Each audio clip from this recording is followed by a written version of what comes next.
A satellite of M revolving around the earth of radius r has kinetic energy E.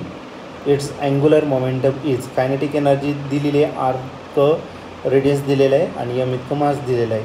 तर त्याचा angular momentum किती असेल तर हा क्वेश्चन 2020ला आलेला आहे. तर याचे 4 ऑप्शन दिलेले आहेत. तर फर्स्ट ऑप्शन आहे in bracket MER², second option in bracket 2MER², third option 2MER²⁻² म्हणजे स्क्वेअर रूट या टर्मचं. D option MER²⁻². तर याचं काय आन्सर असेल बघूया. म्हणजे आपल्याला एक सॅटेलाईट दिलेलं ज्याचा मास M आहे, रिव्हॉल्व होतोय अराउंड द अर्थ. ओके, त्याचे रेडियस R दिलेलं आहे. कायनेटिक एनर्जी फाईंड कर, कायनेटिक एनर्जी E दिलेलं आहे. तर आपल्याला त्याचा अँग्युलर मोमेंटम या ठिकाणी फाईंड करायचं.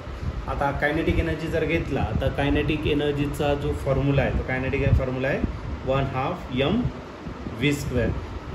आणि अँग्युलर मोमेंटम जर घेतलं तर अँग्युलर मोमेंटम रिप्रेझेंट केला तो लेटर L ने रिप्रेझेंट केला जातो. आणि याचा जो फॉर्म्युला घेतला तर L = काय असतं mv/r इतकं असतं. ठीक आहे, तर आपल्याला काय फाईंड करायचं, कायनेटिक एनर्जीचा फॉर्म्युला याच्या टर्ममध्ये आपल्याला फाईंड करायचा. आता बघा इथं M आणि V आहे. ओके, मग आपल्याला Vचा काय इथं स्क्वेअर आहे. मग एक काम करू, M ने त्याला मल्टिप्लाय करू. ओके, M ने जर मल्टिप्लाय केलं या कायनेटिक एनर्जीला तर 1/2 M ने मल्टिप्लाय केलं तर m² v² आणि डिवाइड काय झाला तर आपला M झाला. बरोबर का नाही. फक्त आता काय नाही, आपल्याकडे R नाही आहे. मग R² ने मल्टिप्लाय करून R² ने काय करू त्याला डिवाइड करून टाकू. ते बिट होऊन जाईल R² डिवाइड काय झाला R². ओके, MVR जो आहे MVR म्हणजेच आपला काय असतो तर L म्हणजेच काय आपला अँग्युलर मोमेंटम या ठिकाणी असतो. मग ही जी कायनेटिक एनर्जी आहे, कायनेटिक एनर्जी वरती राहील तुमचा L², खाली राहिला 2mr². आता ही जी टर्म 2mr² इकडे डिवायडेड, इकडे काय करा तर multiply. Then L² = 2mr² × E.